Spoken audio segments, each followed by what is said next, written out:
Santa Claus, aka Father Christmas, aka Kris Kringle, has been in business since the 16th century, bringing gifts to children on Christmas and brightening up their holiday.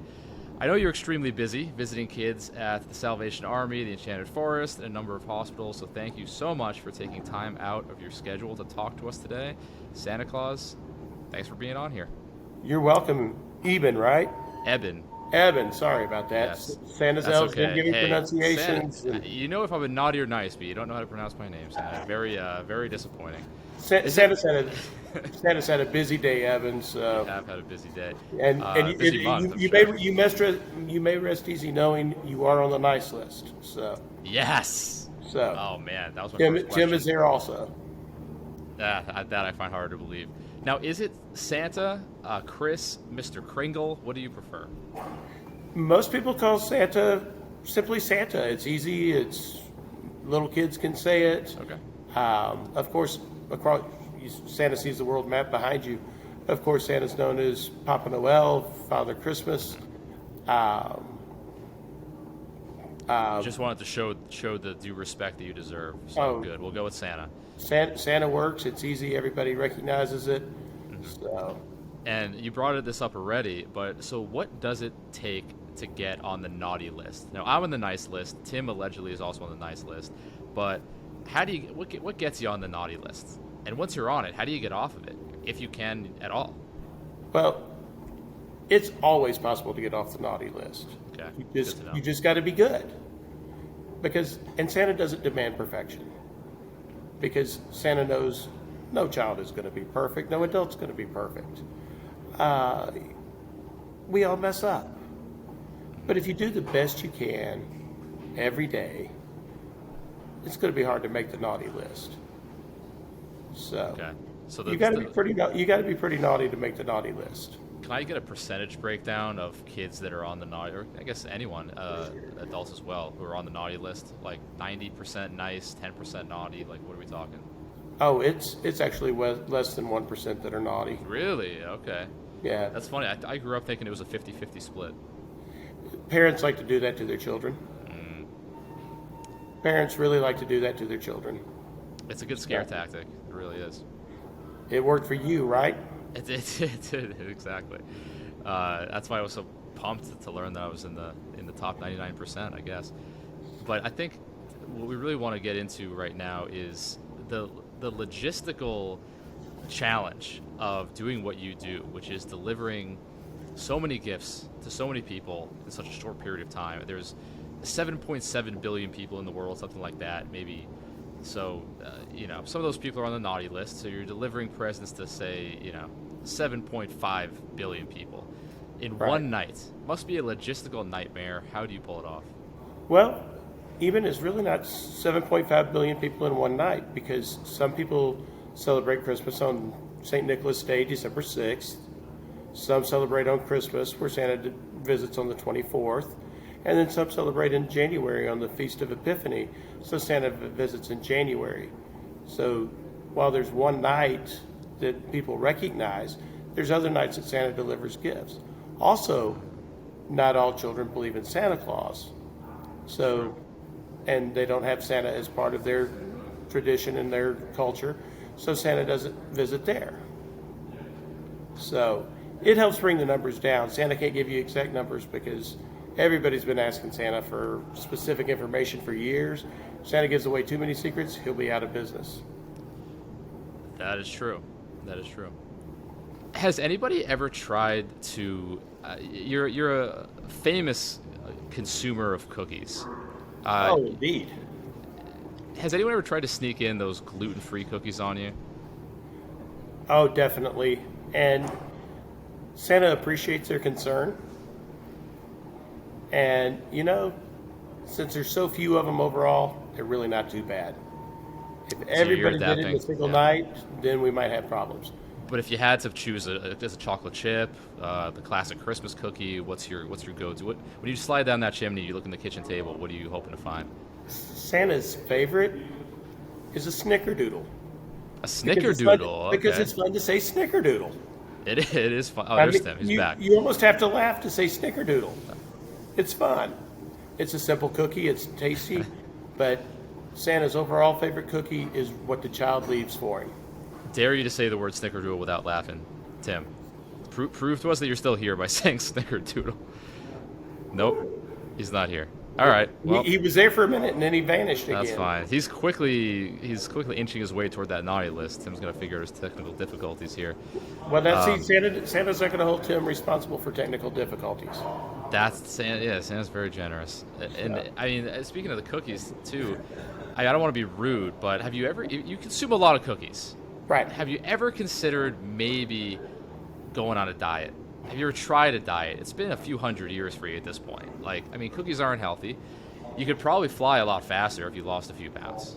And this is all said with the utmost respect. But has Mrs. Claus ever been on you to, maybe switch it up, try some carrot sticks? Even you might be surprised to know that Santa's on a diet most of the year. Because think about it, if you think of all the millions of cookies that Santa's eaten since the 1600s, That's a staggering number. 1500s, don't you think Sana'd be much bigger than he is? That's very true. That is very true. Yeah. You should have seen Santa in 1823 at the peak of his gluttony. He was pushing 600 pounds. So, but no, Mrs. Claus put Santa on a diet after Christmas. We eat healthy. Cookies are limited. Sweets are limited, and we have an exercise routine that we do at home at the North Pole. We exercise some, we're going to be going on vacation in January, and we'll get some rest and relaxation there and swim, and all locations top secret so that Santa can relax and enjoy. Oh, yeah. You can't broadcast where you're going on vacation. Oh, You'll no. get absolutely flooded with paparazzi. No. And Yeah. see, and Santa doesn't want, Santa doesn't need, Santa doesn't desire the same level of protection that celebrities and politicians and folks look for. So Santa likes to keep everything low-key. The elf security squad, they do a fantastic job. They make sure Mr. and Mrs. Claus are incognito everywhere we go. And speaking of Mrs. Claus, what's she doing most of the year? Does she have a job? How does she spend her days when you're delivering all these presents, when you're getting the presents ready, when you're at the workshop? What's she doing? Let's be honest. Who do you think's the boss of the North Pole? She's keeping things running in the town community. She keeps Santa straight. That's her job, and that's a big job. She's got the toughest job at the North Pole to keep Santa on track, and because Santa likes to go off and play with the toys. Santa just saw some elves across the way from him here a minute ago, and one of them had a football, and Santa was ready to go play, and Santa's She's got to keep you in like, line. Santa, Yeah. you can't play. You're in the middle of something. You got to stay here. You got to focus. And Mrs. Claus wasn't here, so that's why she's got the elf watching, and because she's taking care of some things in the workshop while Santa's visiting with you and Tim. What's the culture like in the North Pole? Is it pretty much just all work and no play for you, or you guys chilling at the workshop, you hang out with the elves in your spare time? What are you doing? Well, now through Christmas Eve, it's pretty much all work and very little play. This is our crunch season. This is peak. This is it. This is where the magic happens. During the rest of the year, if you don't play, work's no fun. So we keep a good, healthy balance. You've heard the reindeer games. There's elf games. We all enjoy kicking back and relaxing.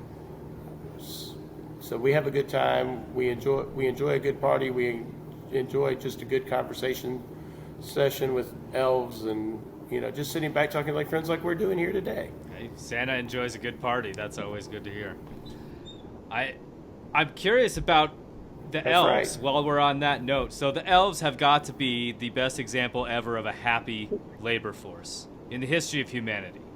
I'm curious, are they protected by labor laws? Are they unionized? What can the U.S. do to pull the happiness from the elves and employ it around the country?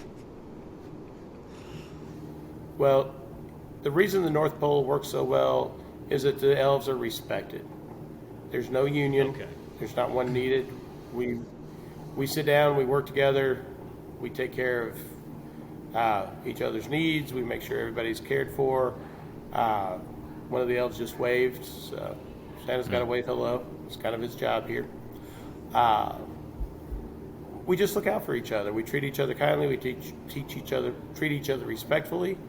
And when you do that, and you have a cooperative spirit instead of an adversarial spirit, which seems to happen too much in U.S. labor, things happen, you know.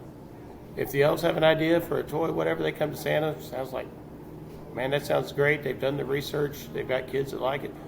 It goes into production. We don't ask. And then, of course, Santa's budget is such that we have some leeway to do new things and try things. So that's why you see new toys each year. So. Now, speaking of new toys, what is the craziest thing that anyone's ever asked you for? Surprisingly, those things do not include toys. Some of the most peculiar items Santa's been asked for through the years is a blue mustache. A blue mustache. A blue mustache. A single pink balloon. Okay. One child asked for dirty socks. Not sure why. Dirty socks. Santa asked the parents. Yes, Santa asked parents, and daughter said their daughter liked dirty socks, and Santa suggested that maybe mom not do laundry for a week, and Christmas morning have a pile of dirty socks outside her bedroom door when she woke up. Yeah, well, Tim just had a daughter recently, so I think that I was thinking that pink balloon might have been a fitting gift for him. Congratulations, Tim. Santa will be sure that Thank little you. girl. Yeah, the pink balloons are coming, I'm sure. Santa will be sure that little girl has plenty of tissue paper to tear up and chew on and eat on Christmas morning and throw around the living room, and then she can play with the empty boxes later. Probably have a couple of wrapping paper tubes there for her to bop mommy and daddy on the head with, because she'll enjoy that more than just about anything this year. Next year she may want a couple of more toys. Thank you, Santa. Right. We were talking earlier about what you do when Christmas is over. So it's January.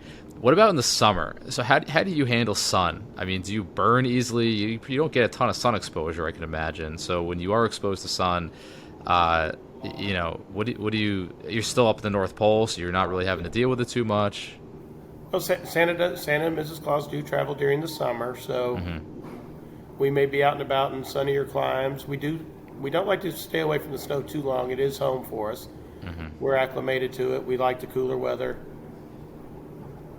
We do wear high SPF sunscreen when we're out on the beach, because we both burn easily. Have to do it. It's not unusual to see Santa wearing the more old-fashioned swimsuits with the longer shorts and the longer long sleeve shirts. Part of that is for sun protection. So you trim the beard so you won't be recognized. Not everybody wants to see Santa without a shirt on. Do you trim the beard so that you won't be? Right. Do people recognize you though? Like I'm curious. So if you're going to the Bahamas, where can people find you? Where do you? Well, he doesn't want to tell people, Tim, because then people will track him down.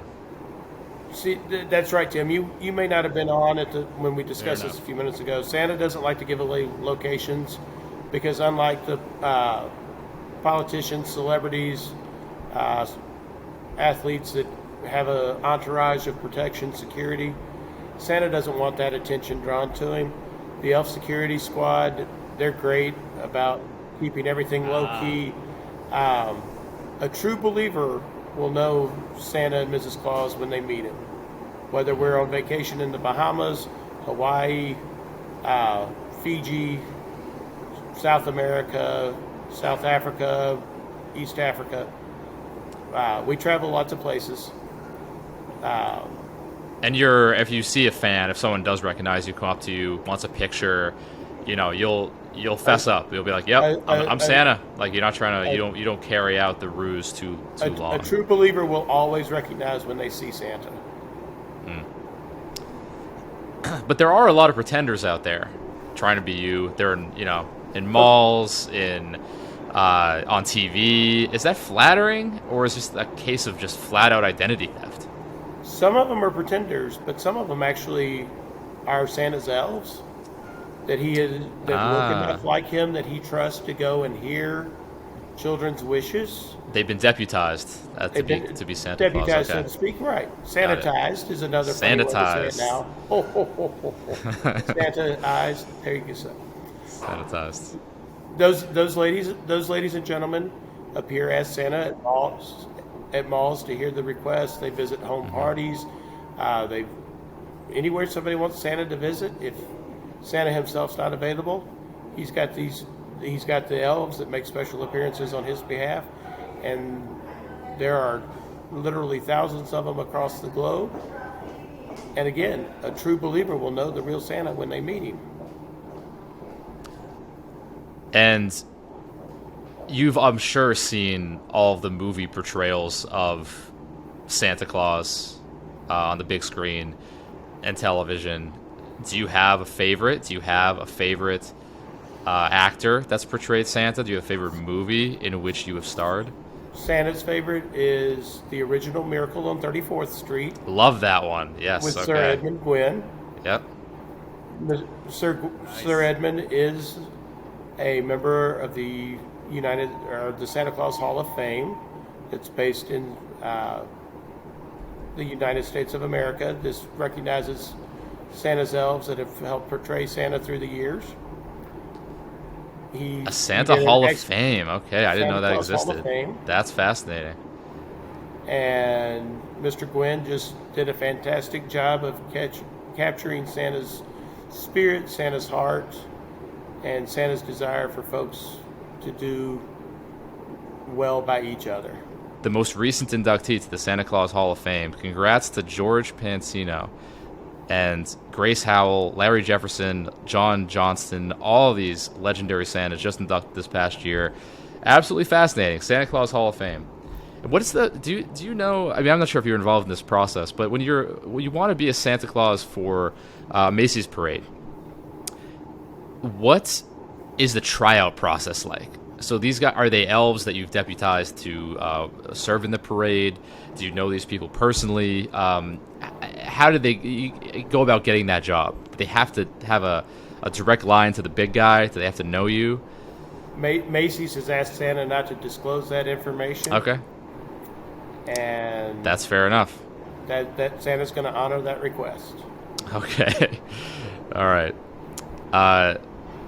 And one other thing that a lot of people want to know, I think, is about the reindeer and whether you've had the same reindeer for, I mean, you've been in business a long time.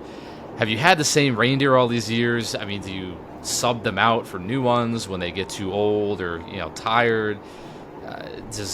If not, do other reindeer get jealous of Rudolph or stealing their thunder all the time? I mean, is there any kind of rivalry there between the reindeer? What's the deal with that?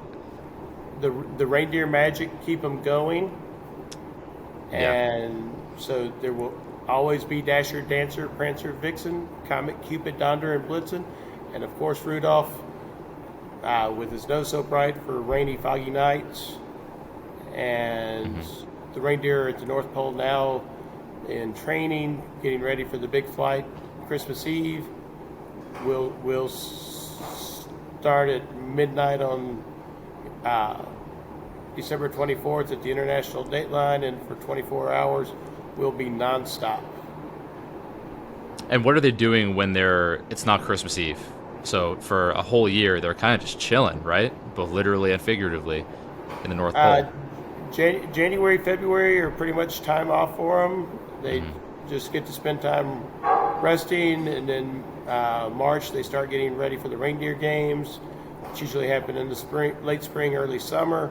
And then they have their training routines that they have to keep up throughout the year, because you slack off too much, you're not going to be ready on Christmas Eve, and we don't want any of those reindeer not in peak condition on Christmas Eve. And do you have substitutes or alternates if there's one is sick or? There are alternates if something happens along the route. Okay. And I also, speaking of Christmas Eve and just the process of delivering all these presents to people and the workshop, I mean, you might be the world's foremost expert on the supply chain issues that we're seeing right now in the U.S. or in the U.S. and around the world, around the globe. Yeah. What is causing them exactly, and how are you dealing with it? Santa's fortunate that his magic helps overcome some of his supply chain issues. But for the rest of the world, pretty much everywhere you look, there's something broken along each link. There's been problems with manufacturing in the Asian nations because of COVID pandemic concerns. There's been issues with having enough ships, getting containers from overseas to the U.S., to the Europe. Then once you get to a port, you've got to be able to get it off the ship. And then once it's off the ship, then you've got to get it out of the port to get it to a fulfillment center. Well, you've got to have enough folks working on the dock to get it off. Then you have to have enough drivers to come in and pick up the container and take it away. And then you got to have the fulfillment center's got enough space to unload it. And all along that line, there are labor shortages, there's equipment shortages, there's space shortages. There's a lot of things came together all at once to create the havoc that we have now. Santa's got friends at IMC based in Collierville, Tennessee, that are helping him work with that. They've been working with ports specifically on the West Coast, that to work on peel piles where drivers can come in, take the box on top, and take it where it needs to go. And then they come in, get the box on top. They don't have to wait for a specific box to take it somewhere where they have to move 12 boxes to get that one box. And the IMC marketing staff actually put together a pretty good video about that you can see on their LinkedIn and YouTube channels. So you're not a one-man show. You collaborate with businesses on the ground to make this happen. Of course. Santa can't do it all by himself. I think that's one of the most interesting takeaways, because I think a lot of kids think, everyone thinks that Santa's pretty much does it all on his own. He's a one-man band. Him and the elves, they manufacture all the presents, they ship them, they deliver them, all on their own with no help. And I think it's important to realize that everyone needs help, even Santa Claus. Oh, Santa has elves everywhere. They're not just at the North Pole. You could meet an elf today when you go run errands after this interview is over. Elf on a shelf. Real elves? Real elves, not elf on the shelf. Real elves. No, yeah. Are those real elves, though, is what I'm saying. Like the elves on the shelf. They're real elves, right? They're real elves. Yeah. But you may meet an elf working at your local coffee shop, your local bookstore. When you put fuel in your car, you may meet an elf there. The elves work at gas stations? There's children there. The elves are watching. Yeah, they're watching, seeing what children are doing. They're keeping an eye on you. Santa can't be everywhere at once. He's got a lot of people to depend on to help him get the information that he needs to determine who's naughty and nice.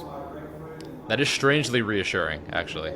So it takes an army of multitudes for Santa to do what he does. The phrase that takes... Then you may even be an elf. Hey, it may be. The phrase "it takes a village," I now realize what it means. A village of elves. It takes a village of elves. And speaking of needing help, when you're flying around that night on Christmas Eve, you must be in constant contact with air traffic control, right? I mean, there's thousands of planes in the sky at any given time. How do you not collide? This was not an issue you had to deal with pre 1925 or 1930. Right. Now this is more of a modern issue for you, Santa. So how do you deal with that? You must be in constant communication with these guys. Santa has worked with air traffic control organizations around the globe, and we've worked out signals. They know when Santa's coming.